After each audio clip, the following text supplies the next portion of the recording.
নীতি থেকে বের হওয়ার জন্যই তো এত সংগ্রাম। সেখানে ছিল উপযুক্ত কর্তৃপক্ষ, আইন মন্ত্রণালয়।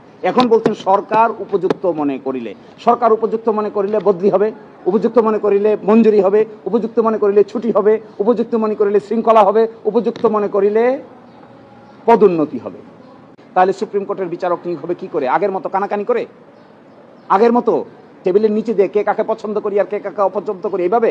এটা পছন্দ করেন, এটা পছন্দ করেন, কে কার জুনিয়র আর কে কার সিনিয়র, কার বাড়ি কোথায়, কার আইডেন্টিটি কি, কার রাজনৈতিক পরিচয় কি, এইভাবে নিয়োগ দিবেন?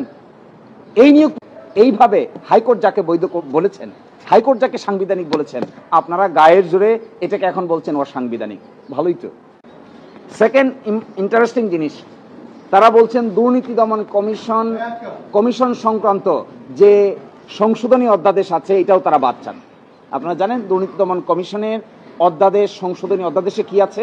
সেখানে বলা ছিল দুদকের চেয়ার মহাপরিচালক এবং পরিচালকগণ একটা সার্চ কমিটির মাধ্যমে তাদেরকে নিয়োগ করা হবে। সরকার চাইলেই হায়ার এবং ফায়ার করতে পারবেন না। তারা বলছেন এই সার্চ কমিটির বিধানটাকে তারা বাতিল চান। তাহলে দুদকের মহাপরিচালক কিভাবে অ্যাপয়েন্টেড হবে? দুদকের পরিচালকগণ কিভাবে অ্যাপয়েন্টেড হবেন? সরকার যারে চাইবেন তাকেই বসাবেন, যাকেই বাদ দিতে চাইবেন তাকেই বাদ দেওয়াবেন। মহাপরিচালককে তারা এক ধরনের প্রেসার ক্রিয়েট করেই তাকে পদত্যাগ করিয়েছে।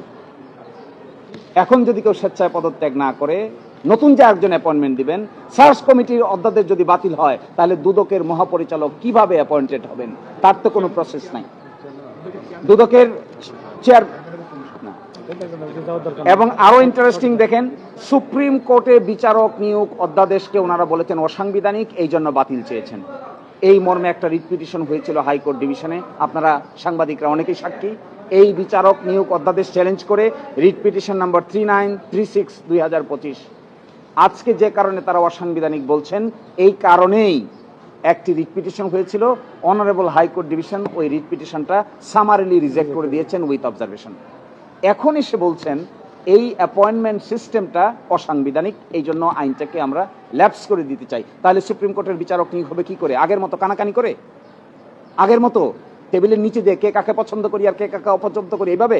এটা পছন্দ করেন, এটা পছন্দ করেন, কে কার জুনিয়র আর কে কার সিনিয়র, কার বাড়ি কোথায়, কার আইডেন্টিটি কি, কার রাজনৈতিক পরিচয় কি, এইভাবে নিয়োগ দিবেন? এই নিয়োগ প্রক্রিয়া থেকে সরে এসে কমিশন হলো, যাচাই বাছাই প্রক্রিয়া হলো, গণবিজ্ঞপ্তি হলো, ভাইবা হলো, প্রধান বিচারপতি সেই কমিশনের প্রধান। এখন এসে বলছেন প্রধান বিচারপতির ক্ষমতাকে খর্ব করা হচ্ছে। কেন? প্রধান বিচারপতি নিজেই তো সেই কমিশনের প্রধান। এখানে আরো 7 জন সদস্য আছেন, তারা যাচাই বাছাই করে এই পরামর্শ রাষ্ট্রপতির কাছে পাঠাবেন, রাষ্ট্রপতি সেখান থেকে নিয়োগ দিবেন। তারা এসে বলছেন এই প্রক্রিয়া অসাংবিধানিক। প্রক্রিয়া যদি অসাংবিধানিক হয় তাহলে বিচারক নিয়োগ প্রক্রিয়ার ক্ষেত্রে কি ধরনের স্বচ্ছ ব্যবস্থাপনা করতে চান তার সুনির্দিষ্ট প্রস্তাব দিতে হবে। আর সুনির্দিষ্ট ব্যবস্থাপনা বের না করে বর্তমানে স্ট্রাকচারটাকে নষ্ট করতে চাওয়াটা আমাদের উচ্চ আদালতকে ধ্বংস করার আরেকটা নতুন সিস্টেম জারি করতে চাচ্ছে। এইভাবে হাইকোর্ট যাকে বৈধ বলেছেন, হাইকোর্ট যাকে সাংবিধানিক বলেছেন, আপনারা গায়ের জোরে এটাকে এখন বলছেন অসাংবিধানিক। ভালোই তো। That is what is a dichotomy. In one hand you are saying to uplift the constitution, in other way around you are destroying the constitution. আরো ইন্টারেস্টিং, সুপ্রিম কোর্ট সচিবালয় হয়েছে একটা রিট পিটিশনের রায়ের প্রেক্ষাপটে। বাংলাদেশ সংবিধানের 116 অনুচ্ছেদ অসাংবিধানিক ডিক্লেয়ার করেছে আমাদের সুপ্রিম কোর্ট এবং 6 মাসের ভিতরে পৃথক বিচার বিভাগীয় সচিবালয় প্রতিষ্ঠার নির্দেশ দিয়েছে। এই মর্মে একটি অধ্যাদেশ হয়েছে, ফাংশনও শুরু করেছে, পরিপূর্ণ ফাংশন করে নাই, আংশিক ফাংশনও শুরু করেছে। এখন এসে তারা বলছেন এই সচিবালয় অধ্যাদেশের মধ্যে সেকশন 7-এ তারা পরিবর্তন চান। কি পরিবর্তন? সরকার উপযুক্ত মনে করিলে গেজেট নোটিফিকেশনের মাধ্যমে কার্যকর করতে পারবে। এই সরকার উপযুক্ত মনে করিলে কথা যোগ করতে চান। সরকার উপযুক্ত মনে করিলে যদি এটা ফাংশন করতে পারে তাহলে এই আইনের দরকার কি? সঠিক মাত্রায় আয়োডিনযুক্ত ও বিশুদ্ধ লবণ নিশ্চিত করছি 1.5 যুগ ধরে ভালোবাসার নিড়ে। এসিআই পিওর সল্ট মেধা বিকাশে সাহায্য করে।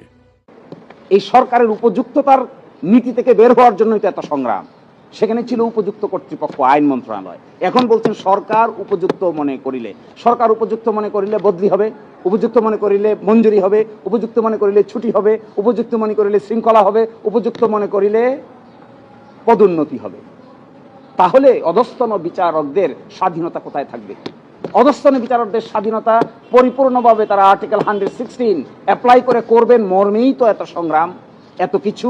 তৎকালীন প্রধান বিচারপতির নেতৃত্বে সেপারেট সচিবালয় উদ্বোধন করা হয়েছে। এখন এসে যে লাও সেই কদুতে আবার ফিরিয়ে নিতে দিতে চাচ্ছেন।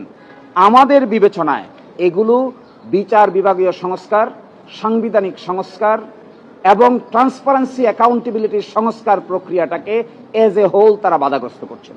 তারা দেখেন দুদকের প্রধান সার্চ কমিটি তারা নিগেট করে দিচ্ছেন, তারা নিগেট করে দিচ্ছেন মানবাধিকার কমিশনের তদন্ত করার ক্ষমতাকে নিগেট করে দিচ্ছেন। তাহলে আপিল করছেন কি? বিচারকদের ইন্ডিপেন্ডেন্স নিগেট করে দিচ্ছেন, সুপ্রিম কোর্টের বিচারক নিয়োগ করার আইনকে নিগেট করে দিচ্ছেন। তাহলে পাশ করছেন কি? রিফর্মের কি হবে? সংস্কারের কি হবে? এত অধ্যাদেশের ফিউচার কি হবে? আর একটি কথা বলে আমি শেষ করে দিচ্ছি আপনাদেরকে। ব্যাংক রেগুলেশন অধ্যাদেশ নামে একটি অধ্যাদেশ আছে, যার মাধ্যমে কতিপয় ব্যাংকে একত্রীকরণ করা হয়েছে। একই সাথে আরেকটি কাজ করা হয়েছে, সেখানে ব্যাংক থেকে যারা টাকা ডিফালকেট করেছেন, মানি নিয়েছেন, লন্ডারিং করেছেন, তাদের বিচারের পরিপূর্ণ রোডম্যাপ আছে এই আইনে। তারা এসে বলছেন এই আইনটাকেও তারা ল্যাপস করে দিতে চান। কেন? তাহলে ওই মানি লন্ডারিং এর যে চাপে পড়েছেন নাকি? যারা মানিটা লন্ডার করলো, ব্যাংকে খালি করলো, ব্যাংক থেকে কোলাটেরাল ছাড়া লোন নিয়ে গেল, যারা ব্যাংকে ভুয়া কোম্পানি তৈরি করে without submitting any collateral took loan of crores and crores of money, তো তাদেরকে সেভ করে দিচ্ছেন। তো why are you saving them? Why the government is proposing this type of lapsing ordinances? Why? What should be the ultimate benefit? তাহলে আমরা যে বেগমপাড়া বলি, money laundering বলি, ব্যাংকগুলোকে খালি করে বলি, এক ইসলামী ব্যাংক থেকে এস আলম 70,000 কোটি টাকা সরিয়েছেন, 70,000 crore টাকা। And now you the government is coming up with your own interpretation and giving them shelter. How? কেন? যদি আপনাদের কাছে সময় না থাকে, ইনস্ট্যান্টলি বসে এই আইনটাকে পাশ করে, কতিপয় বিধান যদি পরিবর্তন করতে হয়, আইনকে পাশ করে পরবর্তীতে সংশোধনী আকারে কতিপয় বিধান পরিবর্তন করা যায়, কিন্তু আইন ইন ইটস এন্টায়ারিটি বাতিল করে দিতে চাচ্ছে। এই জন্য this is a very technical point, legal point. We are arguing our case on our favour, কিন্তু আমরা মনে করি এর সব কিছুর কেন্দ্রবিন্দু হলো ইন্টারিম গভর্নমেন্ট কর্তৃক গৃহীত মেজর সংস্কার প্রক্রিয়ার বিরোধিতা করছে সরকার। তারা সংখ্যাতাত্ত্বিকভাবে বলছে 100 এতটা অর্ডিন্যান্স আমরা একমত হয়ে গেছি। খুঁজে দেখবেন ওই 100 একমত হওয়া 100 কতটা অর্ডিন্যান্সের কথা যে বলছেন, তার মধ্যে মেজর কোনো সংস্কার পরিকল্পনা নাই। মেজর সংস্কার পরিকল্পনা আছে যে সমস্ত অধ্যাদেশে, তার মধ্যে গুরুত্বপূর্ণ 12টাকে ল্যাপস করে দিচ্ছেন। তাহলে এই পুরা 18 মাসের সংস্কার প্রক্রিয়াকে দে আর ডিনাইং, এবং that is the result of the mass upsurge and the revolution. So আমাদের পার্ট থেকে this is our concern, the government should not do this type of drastic measure.